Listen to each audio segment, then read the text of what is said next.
네, 박근혜 전 대통령이 구속된 이후 처음으로 이루어진 구치소 방문 조사에서 검찰은 뇌물 혐의를 집중적으로 캐물었습니다. 박 전 대통령 측은 뇌물 혐의에 대해 이번에도 모르쇠로 일관한 것으로 알려졌습니다. 취재 기자 연결합니다. 조영선 기자. 네, 사회부입니다.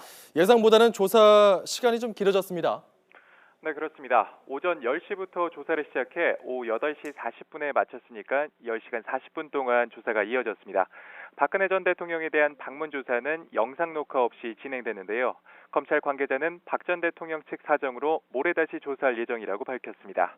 또 특이사항 없이 조사가 진행됐다고 밝혀 박 전 대통령이 특별히 진술 거부권을 행사하지는 않은 것으로 파악됐습니다.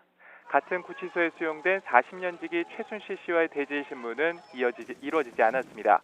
범죄 혐의자들 간의 진술이 엇갈릴 경우에 대질 신문하지만 박 전 대통령과 최 씨 모두가 혐의를 부인하는 상황에서 실익이 없다는 판단에 따른 것으로 분석됩니다.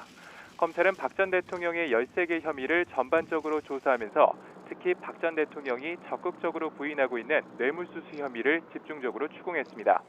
세부적으로 각종 증거를 들이대며 최순실 씨와 관련된 의미 있는 진술을 받아내는 데 심혈을 기울였다는 겁니다. 이에 대해 박 전 대통령은 여전히 기업들로부터 직접 돈을 받은 적이 없다면서 뇌물 혐의를 부인하는 모르쇠 입장을 취한 것으로 전해졌습니다. 검찰은 앞으로도 서너 차례 추가 방문 조사를 해 구체적 혐의를 확정한 뒤 대선 선거운동이 시작되는 오는 17일 전에 박 전 대통령을 재판에 넘길 예정입니다. 지금까지 사회부에서 YTN 조용성입니다.